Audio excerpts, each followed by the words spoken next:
Hello and welcome to Original Soundchat, where video game music is a work of art. On each episode, it's our goal to help you learn about 2 soundtracks from the world of games, as well as the people, stories, and critical tracks behind them. My name is Peter Spezia, and we're brought to you by Anonymous Dinosaur and Rhymes with Asia. It's time to appreciate great OSTs and the games that they come from without getting too bogged down in music theory. The game I'm bringing to you on this solo episode is the PC point-and-click adventure game on the SCUMM Engine that introduced dialogue trees into the genre and influenced similar adventures for years to come with its clever writing and piratey flair. 1990's The Secret of Monkey Island. That's right, it's another solo episode this week. Joe helped me out a bunch by taking care of the last couple that we had. Especially last week when I was gone in Montana all week for work. It was a busy time. No time for games, no time for recording podcasts, no time for editing those podcasts, but back at it here, giving Joe a break, especially as we're about to go into the spooky season. We need Joe feeling his best for that special month, right? So giving him a break there, covering this piratey adventure game that is a classic in the industry, and yet I feel is so dated by especially, point-and-click adventure games that we know today that you either grew up with this or you've never really gone back to it. And I was kind of on that threshold, I think, growing up for me, where 1990, I would have been only a couple years old. So I mean, definitely well before my time of being cognizant of and playing games. So excited to talk about Monkey Island with you today. Won't get into follow-up news today, and we'll do that when Joe comes back. I haven't really been playing many games, though. I have been watching my fiance play Persona 5 Royal. Why not wait another month to play it on Switch? I don't even know if I'm going to play Persona 5 Royal on Switch, to be honest with you, but she wanted to give it a shot after seeing me play it rather extensively at launch. And I'm really proud of her. It's neat to see her play that kind of game. So I'm enjoying that. Maybe I'm starting my God of War replay before Ragnarok, and that's a little over a month away. That's crazy to think about. But yeah, it's kind of a chill time with games. I've got a rental of I the Somnium Files Nirvana Initiative to get to. So things to play. But yeah, coming off a hard week of work and finding time here and there.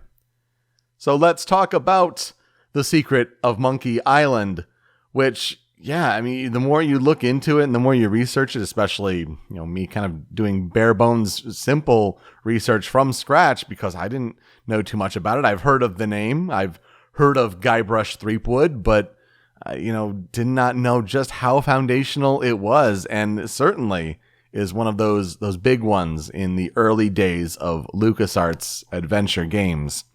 So The Secret of Monkey Island first released in October 1990 as a 16-bit color version for various computers, eventually releasing a 256 color version 2 months later, and a CD-ROM version in 1992. The records weren't too clear what released where and for what, especially different versions of PCs. The platforms that were listed for this original release included Amiga, Atari ST, FM Towns, Classic Mac OS, MS-DOS, and Sega CD. The Secret of Monkey Island got an audio-visual overhaul in the form of a special edition remake that was released exclusively via digital distribution on July 15th, 2009. Just at a time when, we can now finally do digital distribution through Xbox Live Arcade and PlayStation Network. But yeah, no disc release for this. Digital distribution on Xbox 360, PlayStation 3, PC on Steam. Kind of simplified that distribution platform there. And there is also an iOS version released.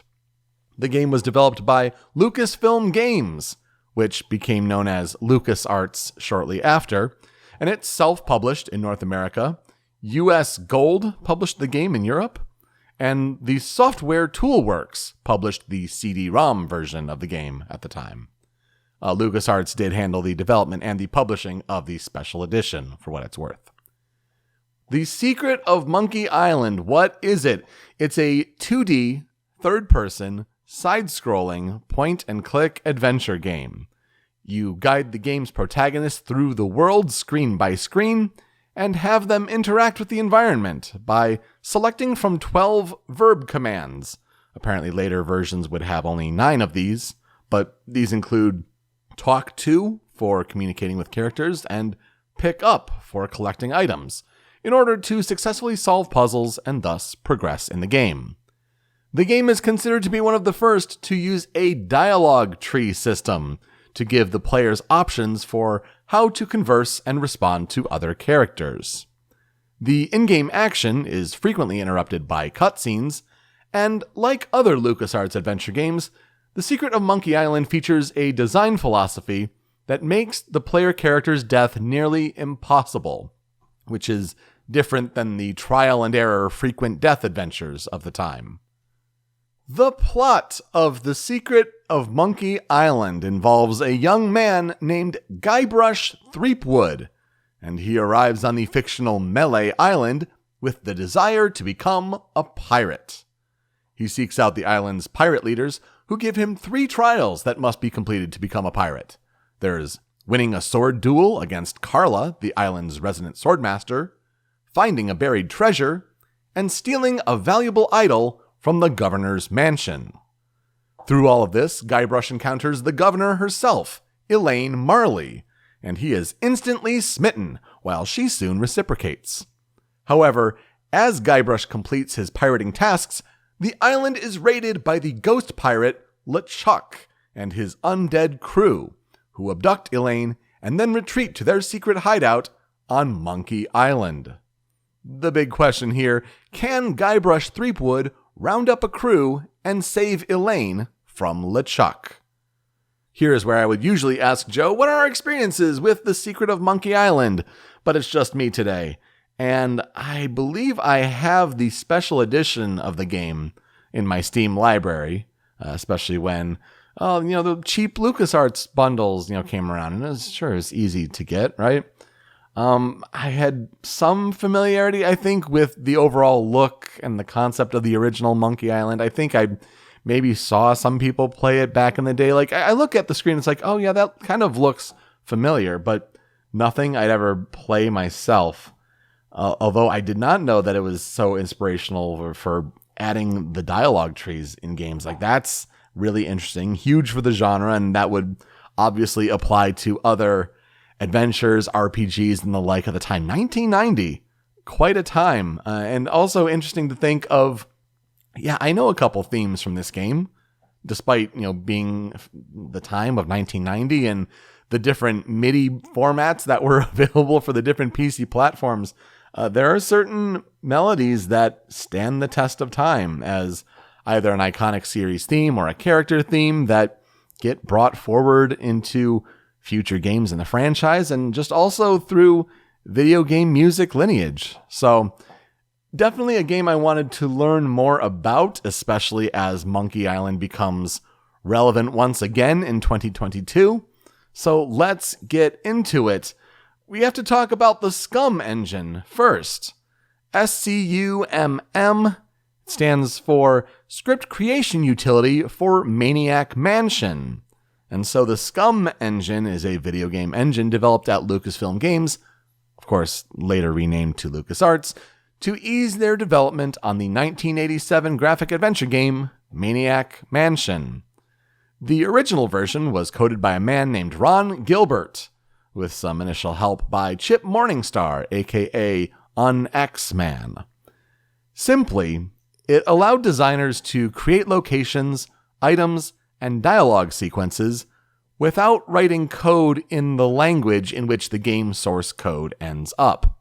And so this allowed the game script and data files to be used across many platforms. So after Ron Gilbert completed his work on 1988's Zack McCracken and the Alien Mindbenders, which was the second LucasArts game to use the SCUMM engine, he had an idea for a pirate adventure game. This project would be eventually greenlit in 1989 under the working title Mutiny on Monkey Island. I kind of like that more, but The Secret of Monkey Island is also very good. This would eventually be the 5th project that used SCUMM. Gilbert hired writers Dave Grossman and Tim Schafer to help create the game. Tim Schafer, you may know as one of the founders of Double Fine Studios. We definitely mentioned his name on our Grim Fandango episode, which was, I believe, our last LucasArts game that we covered, though Grim Fandango, a far cry from, the 10 years before of, between Monkey Island and Grim Fandango, a lot happened in the game industry, certainly with 3D graphics and kind of moving away from the SCUMM engine.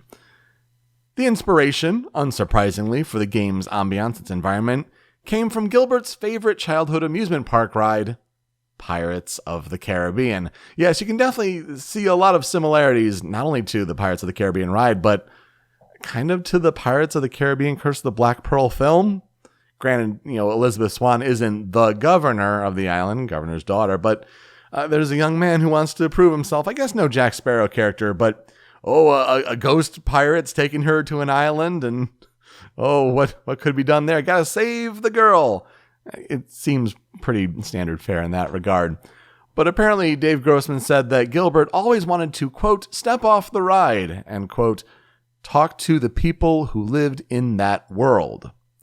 The writing team noticed that pirates in the classic Errol Flynn swashbuckler films often taunted their opponents instead of attacking them, which gave them the idea to base the game's duels on insults rather than combat, which also gave writer Orson Scott Card the opportunity to come help them write the insults during one of his visits to Lucasfilm's headquarters at Skywalker Ranch. So yeah, the writer of Ender's Game. Nothing else with Orson Scott Card there. Nope. But that was certainly a name to see come up there in the research. The team wanted to create a simpler and more accessible gameplay model than those presented in previous Lucasfilm titles, and honestly, other point-and-click adventure games at the time. Gilbert in particular was frustrated by the adventure games that Sierra Online was releasing at the time, like the King's Quest games, and later said that, quote, you died anytime you did anything wrong. Gilbert considered such gameplay as, quote, a cheap way out for the designer. And so, as a result of designing the game so that Guybrush didn't die to cause a game over, the Sierra game over screen was parodied, when Guybrush falls off of a cliff, only to be bounced back up by a rubber tree. Although I should take that back, there is only one way that Guybrush can be killed, and that's by drowning after spending 10 minutes exploring underwater. So, in a way, it's an Easter egg that's really unlikely to be found without conscientious effort, though it is an achievement in the special edition for what it's worth. Ultimately, The Secret of Monkey Island cost $200,000 to produce, and it was developed over 9 months. The game reviewed well, with a game rankings average of 81%, but other cited reviews kind of have it in the low 90s range, so I don't know what made it dip down that far. A review from Dragon magazine at the time called the game, quote, a highly enjoyable graphic adventure replete with interesting puzzles, a fantastic Roland soundtrack, superb VGA graphics, smooth scrolling animation, and some of the funniest lines ever seen on your computer screen. Some slight criticisms included some graphical slowdowns, the obscure puzzle here or there, and weirdly enough, the price it was sold for at the time. Didn't see too much about that, but yeah, it seemed to be surprisingly high, which, does that really need to translate into game reviews? It was a different time. Just like all these other things with sales and awards. I mean, Ron Gilbert thought that the game sold well, but it was never a big hit, which Dave Grossman would later summarize to say that the game's sales were, quote, north of 100,000, but far south of 1 million. Back in those days, a few 100,000 was a giant smash hit. According to the outlet Next Generation, The Secret of Monkey Island was a relatively minor hit in the United States, but the game and its sequel became blockbusters on the PC and the Amiga throughout Europe. There really weren't many game awards in 1990, but in 2017, The Secret of Monkey Island ranked 78th in the, quote, scientifically proven best video games of all time, which was a statistical meta-analysis compiled by Warp Zoned, of 44 top games lists published between 1995 and 2016. What is the legacy of The Secret of Monkey Island? Well, obviously, it would influence point-and-click adventure games for years to come, and certainly would influence game designers, notably Neil Druckmann of Naughty Dog fame, was such a big fan of this franchise that he has a guest cameo in the new Monkey Island game. So, I mean, just rings up a generation of game designers and influences with writing and storytelling and choice there. And of course, it started the Monkey Island franchise, which continued with the sequel, 1991's Monkey Island 2, LeChuck's Revenge. 1997's The Curse of Monkey Island was the first game in the series to feature voice acting, but the series creator Ron Gilbert had since left LucasArts, so it wasn't totally his vision. 2000's Escape from Monkey Island brought 3D graphics to the series for the first time, but it was also the last adventure game that LucasArts would release. Telltale Games would pick up the mantle from there with the episodic 2009 release of Tales of Monkey Island. That same year, the special edition remake of The Secret of Monkey Island featured hand-drawn visuals with more detail, a remastered musical score, voice work for characters, and a hint system.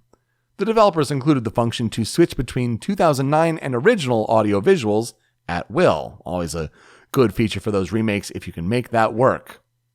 After a 2010 special edition remake of Monkey Island 2, the series has been silent. Until Ron Gilbert himself announced that he worked for 2 years in secrecy on Return to Monkey Island, which just released on National Talk Like a Pirate Day, September 19th, 2022. The music for The Secret of Monkey Island was composed by Michael Land. So let's talk about Michael Z. Land, who was born in 1961 in North Shore, Boston, Massachusetts. His parents enrolled him in classical piano lessons when he was 5, and he continued in these until he chose to stop out of frustration at age 12. He started to play the electric bass guitar a couple years later, where he focused more on improvisation and played with several bands throughout high school. Today he's currently broadening his repertoire of instruments, including studying classical violin and cello. He enrolled in the music program at Harvard University in 1979, where he concentrated on electronic music. After graduation, he attended Mills College in Oakland, California, to further his study of electronic music. He broadened his study to include Renaissance polyphony, and he also studied computer programming. After graduating from Mills in 1987, he took a job as a digital technician at an audio signal processor manufacturer called Lexicon. Land worked for the company for 3 years, and this was a period where he spent honing his programming skills and writing operating system software for the company's MIDI remote controllers. Through this, Michael Land then got a job at Lucasfilm Games in April 1990, where he became the first in-house audio programmer and musician at the company, which had mostly outsourced its sound production duties to the third-party developer Real-Time Associates in the previous few years. Michael Land's first project there was The Secret of Monkey Island.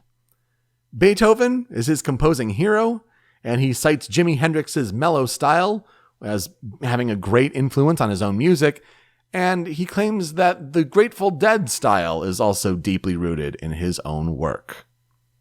The discography for Michael Land, his composing work includes The Secret of Monkey Island, Monkey Island 2, LeChuck's Revenge, Indiana Jones and the Fate of Atlantis, Star Wars, you got X-Wing, Rebel Assault, and TIE Fighter. There's Sam and Max Hit the Road, Day of the Tentacle, Full Throttle, The Dig, Herc's Adventures, The Curse of Monkey Island, Escape from Monkey Island, SimCity 4, The Bard's Tale, Tales of Monkey Island, and this year, Return to Monkey Island. He also had some roles as a sound supervisor for Grim Fandango and the Star Wars Episode 1 games, so yes, that would include Star Wars Episode 1 Racer. And just last year, he also had a performance credit on Psychonauts 2, where he played electric bass. For The Secret of Monkey Island, the game's Pirate reggae music was obviously composed by Michael Land in MIDI format. The game originally released for floppy disk in 1990, but a CD-ROM version with a high-quality CD soundtrack followed in 1992. And I'm going to guess, based on the sound of the music that we'll choose here for the critical tracks, that's where this comes from. Particularly, I think it's the MS-DOS version. But yeah, you're definitely getting some pretty good quality music for the time here, which I think you'll hear in the critical tracks, which was only improved on then for the special edition 20 years later or so. But it's interesting to know what happened after the release of The Secret of Monkey Island, because the sound engine used in Monkey Island bothered Land, and he found it nearly impossible to synchronize music with the action in the game. And so he began work on LucasArts' iMuse interactive music system to solve this problem. The project was more daunting than Land had anticipated, though, and so he brought his longtime friend Peter McConnell in to help. The two designed the iMuse system as an advanced MIDI sequencer, but over the years it has come to be, as Land describes it, a methodology that allows game producers greater control over in-game music, transitions, etc. Obviously, in current days, it's no longer necessary, as games have moved away from MIDIs, but at the time, to have a greater control over the syncing and how music plays into the gameplay, that's obviously huge. So Michael Land headed the company's sound department, and since he was preoccupied with iMuse, he hired another friend of the company, Clint Bajakian, to take over some composing projects. And so those three would kind of be the LucasArts composers, at least throughout the 90s. All right, what does this music of The Secret of Monkey Island sound like? Well, let's get into the critical 5 tracks for the game. Obviously, we have to start with the main theme. This is opening themes and introduction.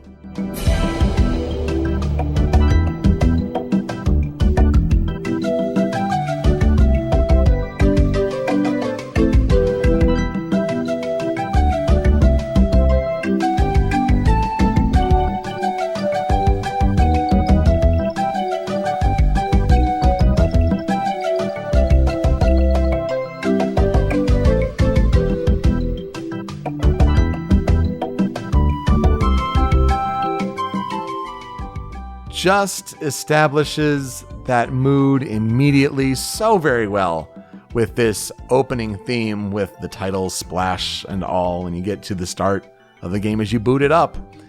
And while this game didn't seem to have a soundtrack released, there are titles that I think are fan associated based on where they play in the game or through game rips of the music files.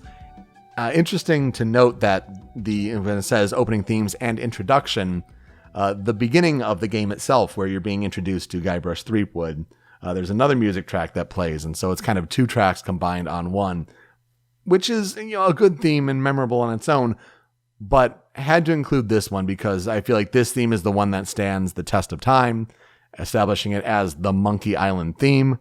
Such a brilliant composition from Michael Land here, that you're layering all of these instruments and it sounds so good. Even the beginning of the piece, which we couldn't include because of, adding 30 seconds and all, it sets the mood immediately with this deep bass and a little bit of flutes coming in. It really gives that ambiance coming in. But once you hit with the clip here, getting into the melody, dun, da, da, da, da, dun, da, da, da, dun, with the flutes and everything, yeah, it gives you that Caribbean feel, puts you right in that environment, and so many layers working so well here with good sounding MIDI instruments for the time. Just remarkable, and a piece that really, really had to be here to start things off. As Guybrush gathers information on Melee Island, though, well, he might have to stop to the local watering hole to get some of that info, and that would be number 2 here on the Critical 5. This is the SCUMM Bar.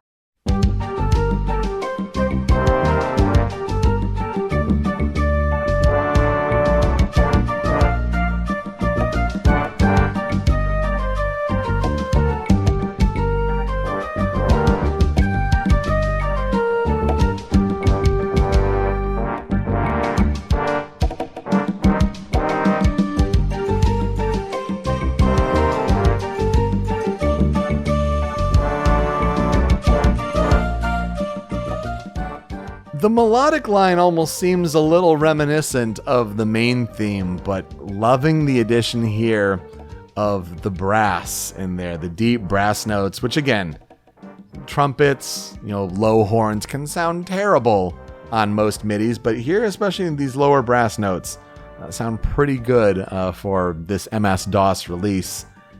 And honestly, I feel like it gives that texture of having some shady characters also here with you in the SCUMM bar.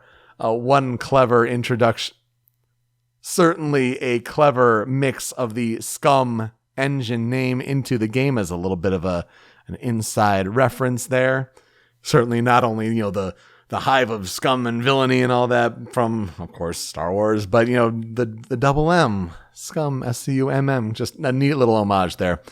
But yeah, a theme to represent an area that you'll be visiting in the game to get some information dealing with certain characters there. It's the watering hole on the island. So just a good jaunty tune that has a little bit of threat and danger to it, but again, a full sound and really nice to listen to. I mentioned how I had two themes that I knew from this game going into it. And the second of these would be number 3 on the Critical 5. It's a character theme, and it would be LeChuck's theme.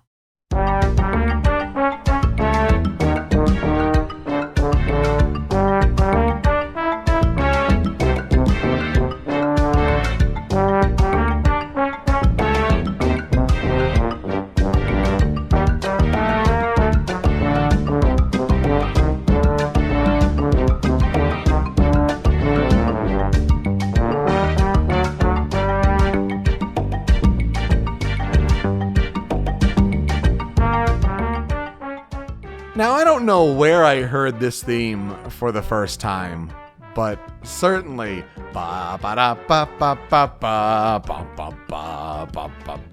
that's a theme that for some reason had stuck with me. Maybe it's someone on YouTube using it, I don't know, but LeChuck's theme was certainly one to listen and be like, oh yeah, for having no experience with this game, this is a melody that still stands the test of time. It's in that collective consciousness, I think, of video game music. So a really great piece that, again, with quality MIDI instruments at this time, the brass is believable.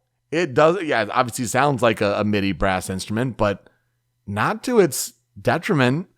And I think that's remarkable. Could it sound a little more sinister? I suppose, for a ghost pirate that is the antagonist of the game. But there does seem to be a comical edge to this game, and I kind of feel that carried over. Not to say that LeChuck's a funny character. I honestly don't know that much, but based on the writing style, it sounds like, of this game, you don't need a boo kind of style going in for your ghost pirate captain character. So a bit of a tune with this one, and it really stands out for sure. But do any spooky vibes exist on the ghost ship itself? Honestly, not really. So let's get into number 4 here on the Critical 5 for The Secret of Monkey Island, a track that stands out for its groove. And this is Ghost Ship Shuffle.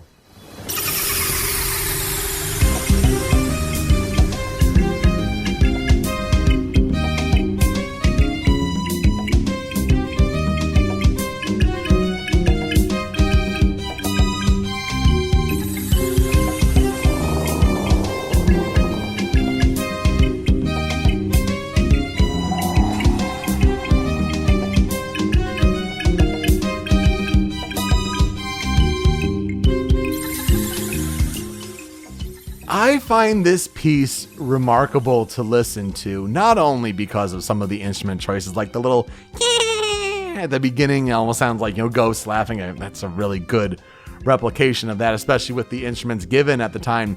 But there's definitely a swing to this piece, and yet, I still feel a 4/4 beat behind it, which I think is just fascinating. It's done with enough syncopation to make it feel like it could almost be a 3/4, a 6/8.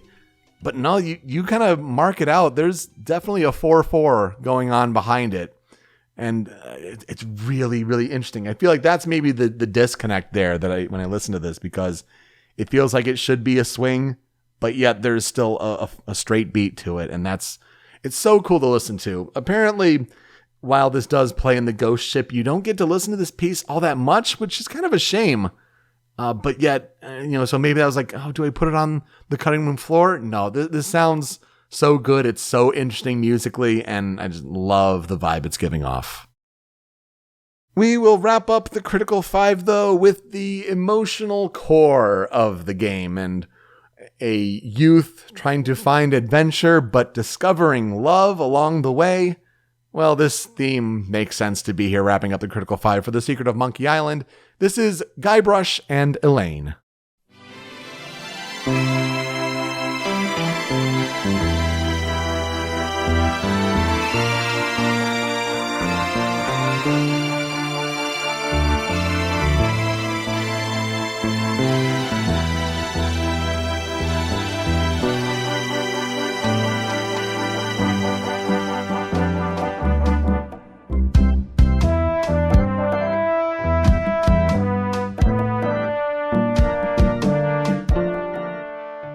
The romance theme of the piece between Guybrush Threepwood and Elaine Marley, represented in this piece, and you can tell right from the beginning, right? It's, I think, purposefully written to be that cheesy, schlocky, over-the-top, big orchestral swell. Oh, Hollywood.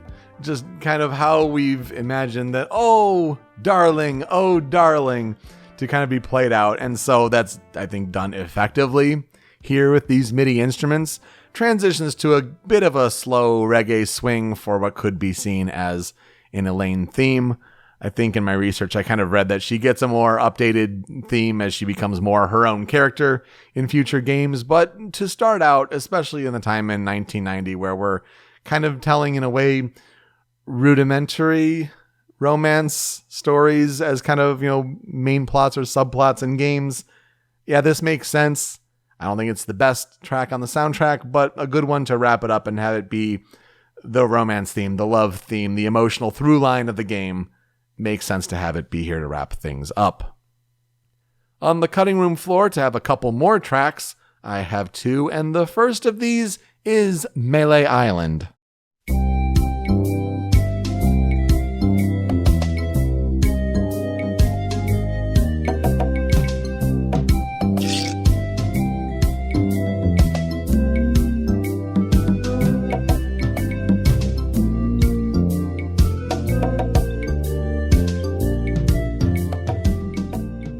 It's a pretty simple theme, right? But for Melee Island, this being the map theme, when you're exploring where to go on that first island and you're kind of getting your bearings on how to travel about the world, yeah, it's a pretty good theme. I think I preferred the Monkey Island theme slightly more as you go there for that map theme, but this is a good one to include here because it's probably just so nostalgic for so many people who played this game to kind of explore in the foundations of this kind of point-and-click adventure game that captured so many. And, a simple melody with the flute, but some neat percussion going on there. The kind of, striking instruments, one of the percussion there. I'm trying to remember what the name of that instrument is, but like you're kind of running the drumstick along a ridged instrument to create that sound. That's, again, really good for the MIDI instruments available at the time. So really neat stuff here. And of course, bongos throughout the soundtrack, but good percussion work here and just sounds nice and pleasant. The other track that I would like to highlight on the cutting room floor is The Voodoo Shop.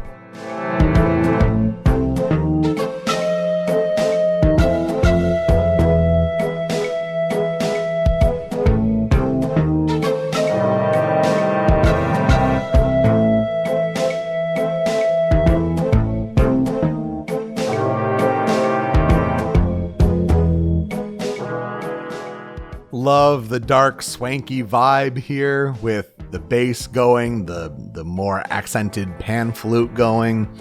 Oh man, just you get the sense of you're stepping into a voodoo shop to buy something that might help you. Is it a rubber chicken? Who knows what item could help you along on your quest?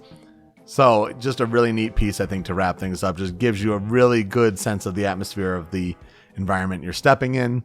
Some other good tracks here in this game for sure, but those were the two that jumped out to me learning about this game for the first time. So what will I never forget about The Secret of Monkey Island? Well, I probably have to play the game to have things that I'll never forget, to be honest. Very tempting to have the special edition sitting in my Steam library and go to that and maybe switch to the audio visuals of the 1990 game. That is super tempting. But I feel like the music would still kind of live on no matter what. Like the main theme, LeChuck's theme, some great character motifs there. It sounds like the writing is the best part of the game. And so when you're talking about sword fights with insults with pirates, that's certainly something that can stand out. But yeah, it sounds like a game that I would like to try.